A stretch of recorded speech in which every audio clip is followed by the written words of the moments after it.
Minutos en el territorio continental ecuatoriano, buscando la verdad, en la revista de Opinión Democracia. La bienvenida al presidente de la Comisión de Fiscalización, el asambleísta Fernando Villavicencio. Lo hemos invitado por este nuevo escándalo y esta esperanza porque funcione la administración de justicia en el Ecuador.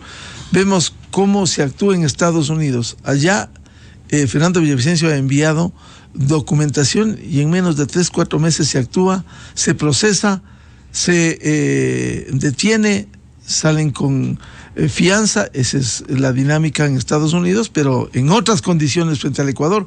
Pero quiero decir que en pocos meses se actúa ya. Aquí hay que presionar para que la justicia ecuatoriana actúe y ojalá termine, porque no se trata de iniciar una investigación preprocesal y procesal penal, como consagra la Constitución, artículo 195, sino que se llegue al final de estos procesos con las sanciones respectivas. Asambleísta Villavicencio, bueno, explíquenos qué hacía Nielsen Arias para beneficiarse y hoy aparece con $20 millones en sus cuentas. Estimado Miguel, buen día y buen día a los amigos de la radio. Aquí en radio se puede conversar en extenso y aprovecharé esta mañana para poder dejar en el oído de la sociedad ecuatoriana, en su mente, posiblemente esta trama mucho más completa porque no es fácil. Primero decirles que la voz de este periodista y ahora legislador se levantó desde el año 2009 con sendas críticas a este modelo impulsado por el correísmo de endeudarse masivamente con intereses de chulco.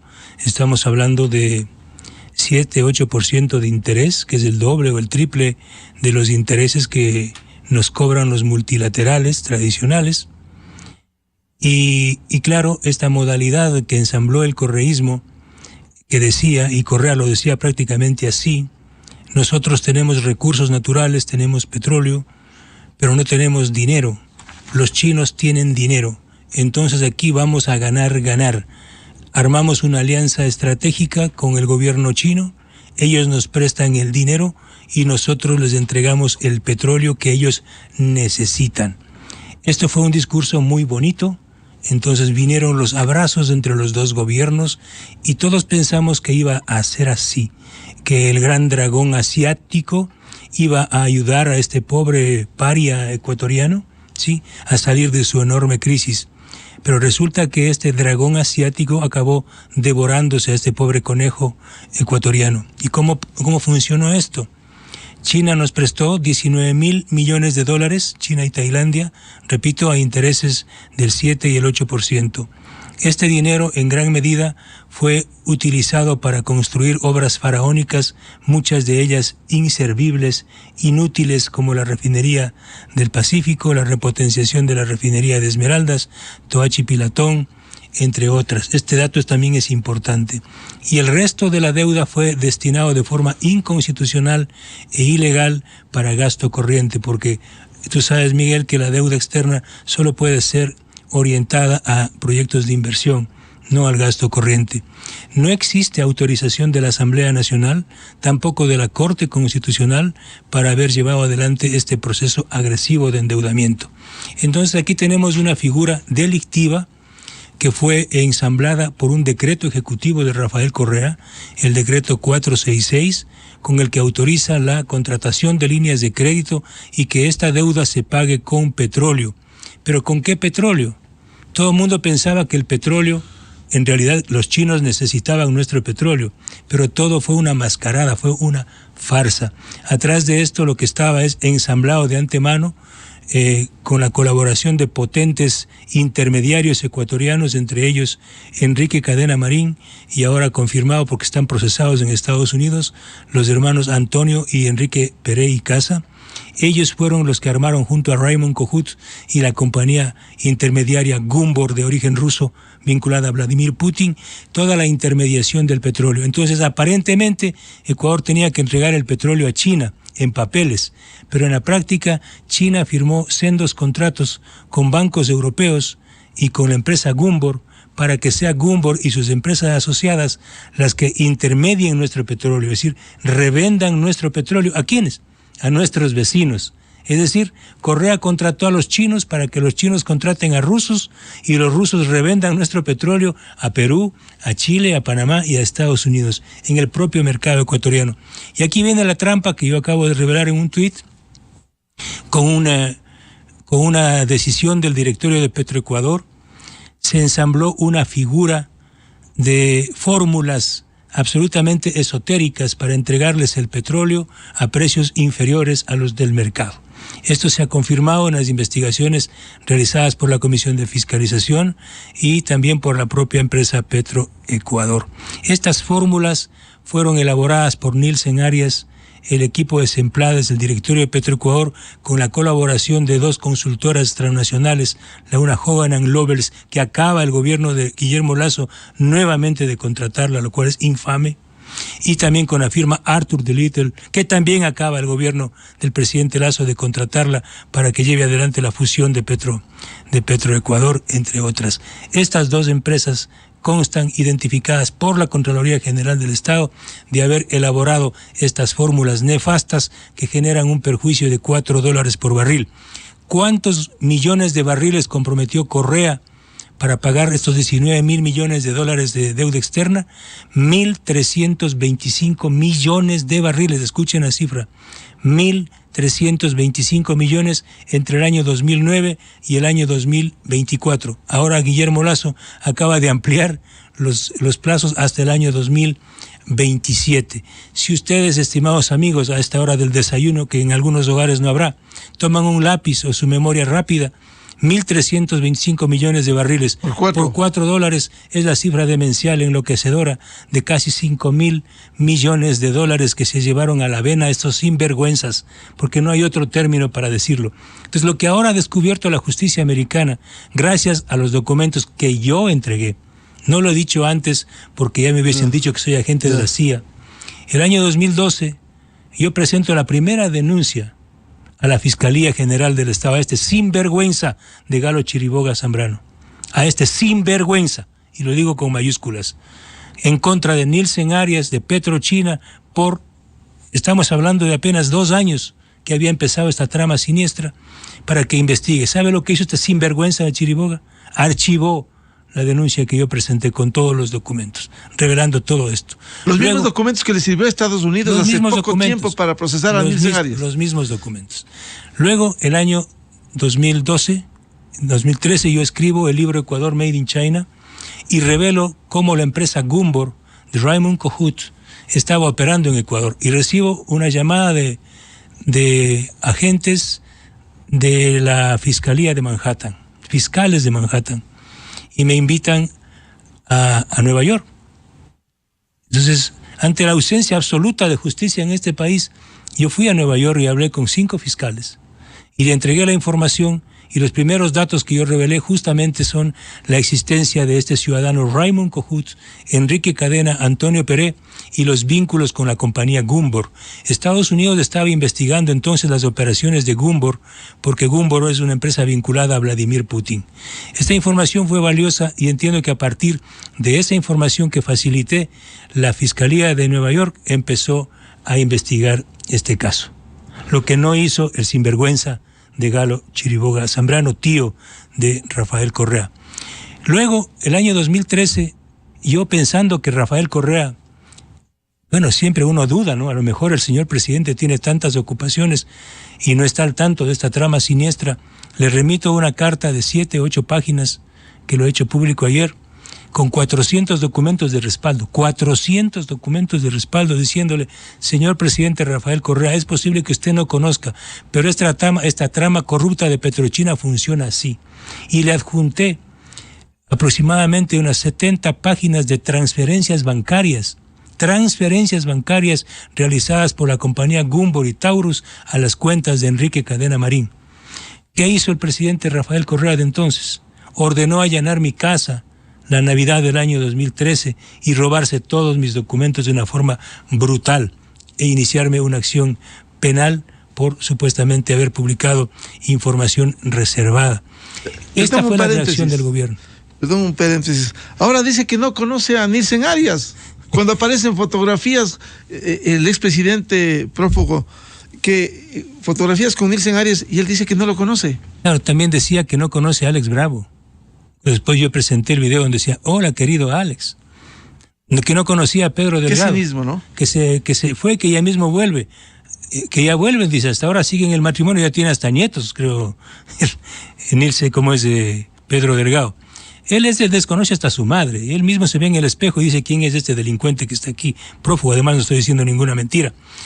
Él ha dicho, Correa dijo en las últimas horas en su cuenta de Twitter, que Nielsen Arias no lo conocía y que fue puesto por los marinos. Mentiroso. ¿Sí? Nielsen Arias llegó a Petroecuador en abril del año 2010, justo un mes después de que se fueron los marinos. Pero esto no significa que los marinos hayan sido una perita en dulce. Fueron igual de delincuentes los que llegaron a manejar Petroecuador, porque fue Luis Jaramillo Arias quien firmó el primer contrato de línea de crédito con China, pagado con petróleo.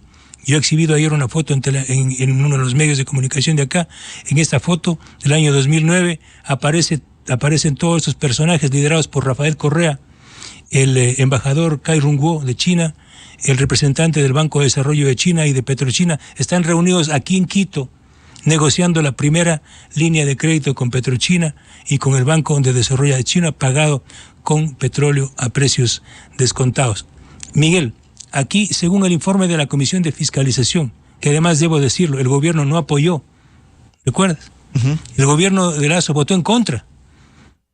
Yo tuve que dirimir con mi voto para aprobar el informe y entregar a la Fiscalía General del Estado hace 5 meses. Este informe yo remití al Departamento de Justicia de Estados Unidos, con la información muy actualizada de los vínculos de Nielsen Arias, Enrique Cadena y cómo funcionó esta trama. Entonces la justicia de Estados Unidos sí actúa. Los gringos sí leen español. Los gringos sí valoran el trabajo del periodismo de investigación de este país, lo cual a mí me deja al menos relativamente tranquilo, pero dolorosamente intranquilo de ver la inacción de la justicia ecuatoriana. Reitero, esta denuncia no es cierto que yo la presenté hace 5 años. Hace 5 años presenté otra denuncia. Cuando yo regreso de mi exilio en Lima, ¿sí?, de la persecución del Correato, yo presento la denuncia con Ramiro García al fiscal Carlos Vaca Mancheno, acompañado de 5,000 documentos de respaldo. Todo, ahí está todo, Miguel. Correos electrónicos, transferencias, cómo funciona todo esto. ¿Qué hizo el otro sinvergüenza de Carlos Vaca? Nada. Luego vinieron 2 fiscales. Nada. Yo ahora tengo confianza de que la fiscal Diana Salazar, que efectivamente ya ha iniciado las acciones, continúe y profundice, no solamente por el delito presunto de cohecho. Aquí el tema de fondo, Miguel, es el peculado y la delincuencia organizada, porque los sobornos, como yo acabo de decir, los sobornos que recibió el señor Nielsen Arias, que es un botón, es apenas un botón. Estamos hablando de $70 millones que confiesa Raymond Kohut, el director o exdirector de Gumbor en Nueva York, haber entregado ¿a quién? A Nielsen Arias. $45 millones incautados a los hermanos Antonio y Enrique Peré. 2 millones que le entregó el señor Javier Aguilar de la compañía Vitol. Y acaba de revelar la justicia americana de confirmar con enorme dolor otra denuncia mía. Y no es que me eche flores, pero este es el único denunciólogo que siempre ha dicho la verdad. Yo escribí en Vanguardia, el año 2012, un reportaje sobre la trama de corrupción de ANCAP, la empresa pública uruguaya, y la mafiosa Trafigura, así se lo conocía acá en el Ecuador. Y remití el año 2011 una carta al presidente Mujica y al Senado de Uruguay. Y el Senado uruguayo investigó. Por esa razón renunció el ex vicepresidente Raúl Sendic, ¿recuerdas tú? Uh-huh. Porque a Raúl Sendic, que era el gerente o representante de ANCAP, se le acusó justamente de esta trama. ¿Cuál es esta trama de ANCAP?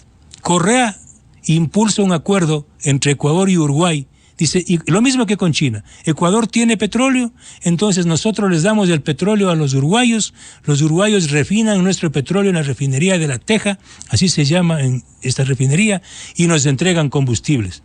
Pobre mentiroso. Esta refinería de Uruguay no sirve ni para ellos. No puede procesar nuestro petróleo. Un solo cargamento de petróleo fue a Uruguay. Y sin embargo, este sinvergüenza de Rafael Correa aparece en una teatrina con toda la prensa uruguaya y del mundo abriendo las llaves ahí en la refinería de La Teja diciendo llega el primer buque. Todo era un montaje. Todo el petróleo ecuatoriano entregado a ANCAP fue revendido por la mafiosa Trafigura. ¿En dónde? En Perú, en Chile y en los Estados Unidos. Y a cambio, Trafigura nos entregaba el diésel y la gasolina. Es decir, todo fue un engaño. Y la Fiscalía, esto es terrible, la Fiscalía de Uruguay hizo lo que el sinvergüenza de Galo Chiriboga y los demás fiscales no han hecho en este país. La Fiscalía uruguaya investigó mi denuncia y determinó que en los negocios de ANCAP con Trafigura, Ecuador perdió $205 millones. Repito la cifra. La justicia uruguaya, defendiendo los intereses del Ecuador, dijo que Ecuador había perdido $205 millones por esta trama siniestra. Ahora, la justicia de Estados Unidos, en el informe de antier, acaba de confirmar que Nielsen Arias Sandoval cobró también coimas y sobornos de parte de ANCAP a través de la compañía Trafigura. ¿Qué ha hecho el gobierno ahorita? El gobierno ya debía haber pedido explicaciones. Petroecuador ya debió haber pedido explicaciones a ANCAP de Uruguay. Pero no hacen nada, hay una inacción terrible que duele y molesta, duele y da diarrea en este país, o sea, le juro, porque molesta. Ninguna autoridad del gobierno del presidente Lasso ha tomado ninguna acción en este sentido. Ninguna autoridad. Ni del gobierno anterior, ni del gobierno tras anterior, tampoco. ¿Será que ahora Fernando Santos como ministro podrá impulsar esto?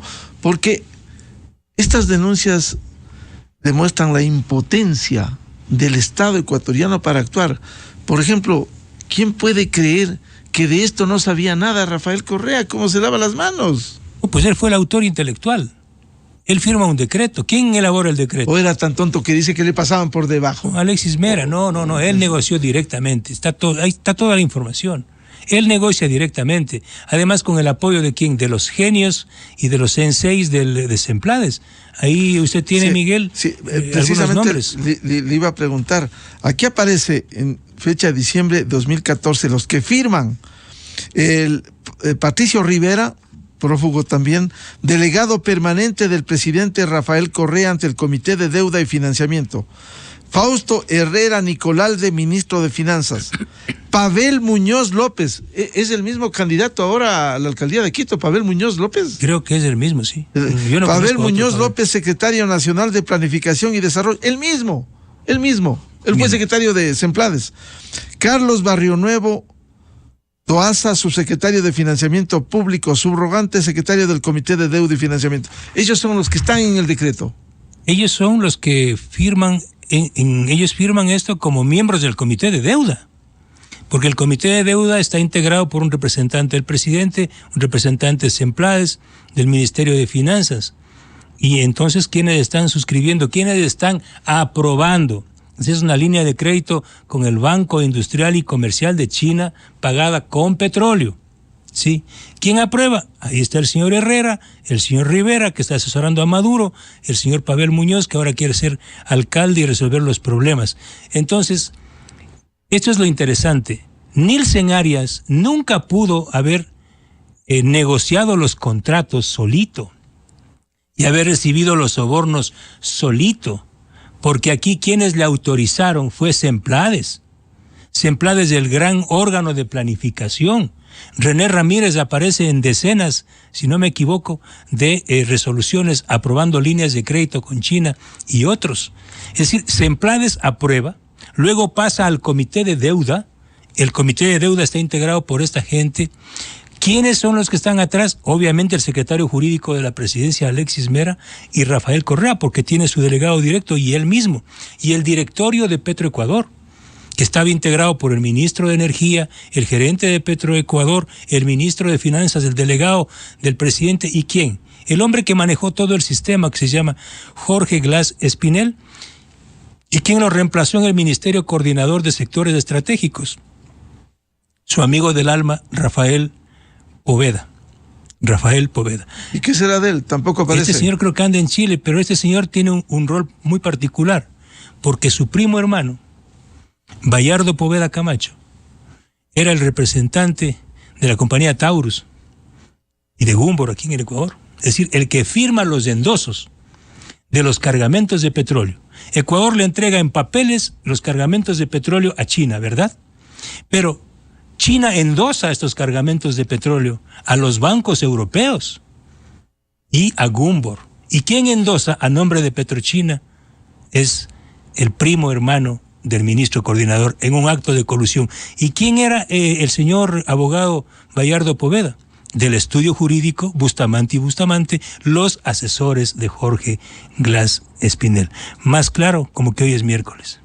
¿Y a quienes firman esto no se les ha llamado, no se les ha pedido testimonio todavía? Todavía no, por eso digo, si la fiscalía solo va por la ruta del cohecho, entonces se va a quedar entre los que recibieron el dinero a cambio de. Aquí la fiscalía, y por eso la denuncia está presentada por el presunto delito de peculado y debería avanzarse a delincuencia organizada. Lo que aquí hay es un peculado.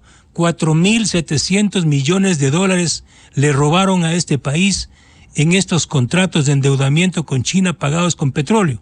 Y lo único que se ha descubierto hasta ahora es la existencia de aproximadamente casi 100 millones de dólares en sobornos que se han repartido a través de Nielsen Arias.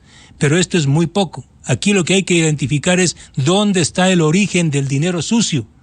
Estos sobornos que les llegaron a Nielsen Arias de estos 18 o 20 millones de dólares salieron de esos $4 por cada barril que no les llegaron a este país. El resto de este dinero está repartido entre los gerentes de las empresas chinas, los representantes de las compañías intermediarias, Gumbor, Core Petroleum, Taurus Petroleum, Castor Petroleum, y de los grandes lobistas de este país, Enrique Cadena Marín, que tiene fortunas, ahora vive en España, escapando de la justicia de Estados Unidos, Antonio y Enrique Peré, y una red interminable de exfuncionarios de Petroecuador. Yo tengo las listas de algunos que recibían el dinero de Enrique Cadena, funcionarios de comercio internacional de Petroecuador. Toda esta información, Miguel, tiene la fiscal general del Estado. Yo le pido de favor a la fiscal, yo no quiero entorpecer nada. Ayer hemos entregado un documento a 11 legisladores, querían firmar como 25, no logramos ubicar las firmas, pero hay un clamor del país, y en este caso de algunos legisladores honestos, que le pedimos a la fiscal, primero que le decimos tenga todo nuestro apoyo. Al menos yo le he dado todo el apoyo en las investigaciones desde el plano periodístico, pero tenga todo el apoyo de esos legisladores, señora fiscal, pero por favor no se detenga. Vamos adelante, con la misma valentía que usted emprendió el caso de Arroz Verde, hágalo. Este caso representa 100 casos de Arroz Verde. Estamos hablando de 4.700 millones de dólares de perjuicio, Miguel. Y ahí toda esa documentación está en la Fiscalía. Miles, y yo creo que habrán unas 60.000 fojas acumuladas en la Fiscalía General del Estado. Todo con sustentos, pruebas testimoniales. Absolutamente, y entiendo que ahora que la Fiscalía recibió la cooperación eficaz a través de estos acuerdos internacionales con los Estados Unidos, tiene mucha información muy precisa. Yo conozco, no puedo revelar otros datos, pero conozco de la información que se procesó en los Estados Unidos. Y esa información está aquí ya también. Está aquí. ¿Cree que Nielsen Arias cante todo esto? Ha cantado. ¿Va a colaborar? Ha cantado. Obviamente, Nielsen Arias no estaba en los Estados Unidos. Cuando él sale del Ecuador, sus hijos estaban estudiando años antes ya en California, su mujer también. Es decir, él ya se adelantó enviando a su familia a los Estados Unidos pensando que en el imperio no le iban a tocar, pero luego cuando ya se enteró de que la justicia de Estados Unidos estaba investigando a Raymond Kohut, que era el que le pagaba la plata a través de cadena, él escapó a Portugal. ¿Sí? Y en Portugal él tiene una empresa, por eso en los papeles de Pandora Papers, aparece una empresa de Nielsen Arias recibiendo dinero justamente de la compañía Gumbor, y así se ha ido un poco zafando este ovillo. Es también importante decirles... Volvió a Estados Unidos y ahí lo apresaron. Claro, es que es parte de la cooperación. Entonces Estados Unidos lo estaba siguiendo y ya no podía esconderse. Por eso conozco también extraoficialmente que el propio Enrique Cadena Marín, acorralado como está, viviendo en España, estaría pensando seriamente en entregarse a la justicia americana y colaborar, y lo cual esto sería el fin de toda esta estructura mafiosa, porque van a caer todos, ¿no? O sea, aquí, como dice Rafael Correa, todo es asunto de tiempo, tranquilo, que el exilio será largo. Ahora, la Fiscalía ha emprendido este martes en algunos allanamientos y detenciones. Sobre esto quiero decir, hay al menos un caso que conocemos, Mauricio Cisneros, porque la fiscalía puso la fotografía y él fue liberado de inmediato. Él no tendría nada que ver en esta investigación, pero ya se hizo el operativo. Sí, yo conozco el caso del exgerente de Comercio Internacional que estuvo con Ojeda en el gobierno de Moreno, que fue un funcionario que justo en esa administración empezaron a revertir y a hacer evidente esa trama delictiva. Y no les dejaron y salieron en 5 meses. Efectivamente, les votaron. ¿Y quiénes les votaron? Los mafiosos de Enrique Cadena y Santiago Cuesta. Ellos les sacaron de Petroecuador porque estaban haciendo las cosas bien. Y lo primero que hizo Mauricio Cisneros fue convocar a ventas de spot, o sea, sacar el petróleo a licitación, y se demostró que habían diferencias de 4, 5 y $6 con los precios que se le entregaba a los chinos. Pero toda la gente que quiere hacer algo bueno en Petroecuador absolutamente es removida por estas mafias. Me parece saludable que ayer la Fiscalía, tras un allanamiento, mal que le hayan difundido las fotos, pero inmediatamente salió en libertad porque lo que se pudo evidenciar es que lo que él hizo es colaborar con este país, ¿sí? Un poco transparentar. Por eso no duró en el cargo. Por eso le sacaron a todo ese mando, porque ellos lo que querían es echar abajo los negocios con Tailandia y con China. Y no hubo cómo. No les dejaron. Moreno era parte del sistema. Sí, Lenín Moreno recibió financiamiento de la campaña de Enrique Cadena Marín. Y Santiago Cuesta recibió $200,000, yo tengo la transferencia, $200,000 de Enrique Cadena Marín. Tampoco le ha pasado nada, Santiago Cuesta. Está feliz por ahí en España, anda con Enrique Cadena. Bueno, ¿cuál es la aspiración de Fernando Villavicencio con todo este trabajo que por años y que de alguna manera va fructificando hoy en la Fiscalía General, a fin de que no quede casi en ese deporte que hay en el Ecuador? La impunidad. ¿Cómo lograr que no solo arranque con allanamientos, confiscación de celulares, de computadoras, sino que esto avance y finalmente se formule cargos y se llegue a sentencias? La colaboración, lo que nosotros hemos hecho desde la Comisión de Fiscalización es colaborar con la Fiscalía de Ecuador y con la Justicia de Estados Unidos. Los resultados son evidentes. Lo que hicimos desde el periodismo de investigación con la fiscal Diana Salazar dio un golpe maestro en este país, el caso Arroz Verde, sin duda. Sí, fue una colaboración, fue un trabajo desde el periodismo de investigación y luego fue confirmada la información por ella, de forma valiente actuó y el juicio del siglo. No hay en este país un juicio más importante que el caso Arroz Verde y sobornos.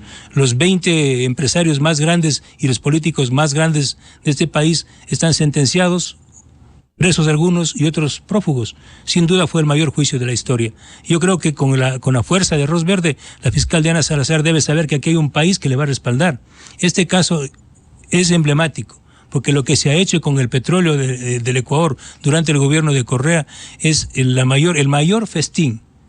Galarza tendrá que volver a escribir unos 10 libros para igualar lo que significó los piratas del Golfo a lo que hicieron durante el correísmo, no solo con el caso de Petrochina, también con el caso de las otras compañías petroleras que le saquearon a este país.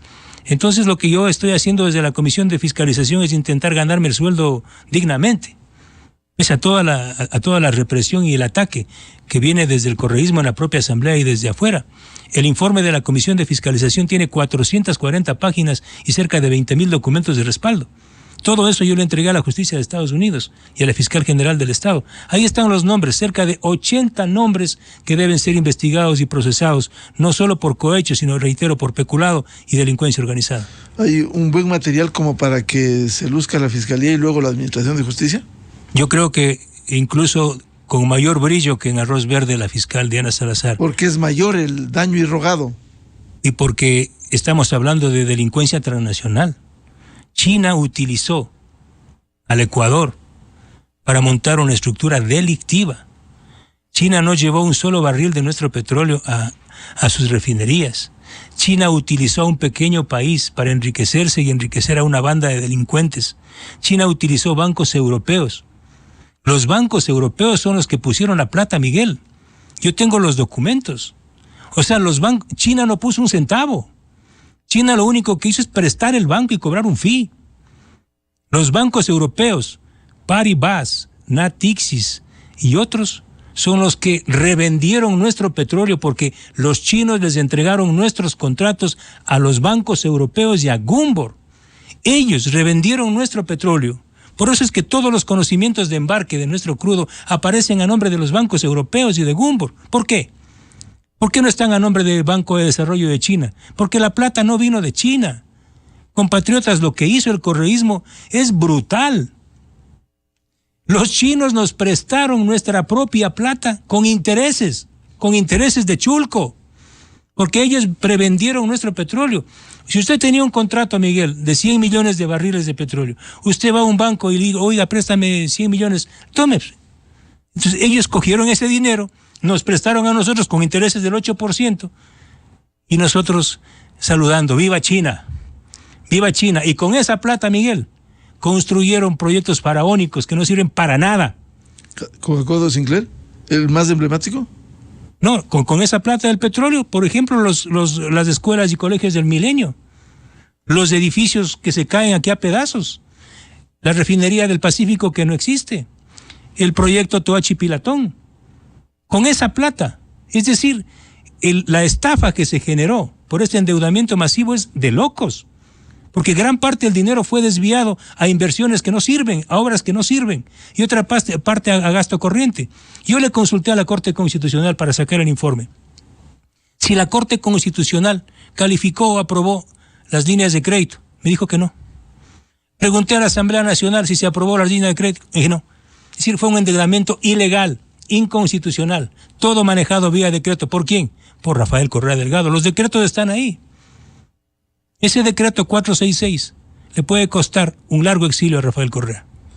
Bien, muchas gracias al asambleísta Fernando Villavicencio y sus denuncias, no de ahora, desde hace más de una década. Ya estamos volviéndonos viejos. Sí, bueno, pero y no recuperamos un centavo. Pero robado. son denuncias que aparecen como nuevas para el procesamiento en la Fiscalía General. Así es, Miguel. Confiemos que esto termine en el debido proceso con derecho a la defensa, pero con todo el peso y el rigor de la ley, que caiga a estos corruptos que usufructuaron el poder durante 10 años. Muchas gracias a Fernando Villavicencio, como siempre. Adelante. 7:06 en el territorio continental ecuatoriano, pausa publicitaria.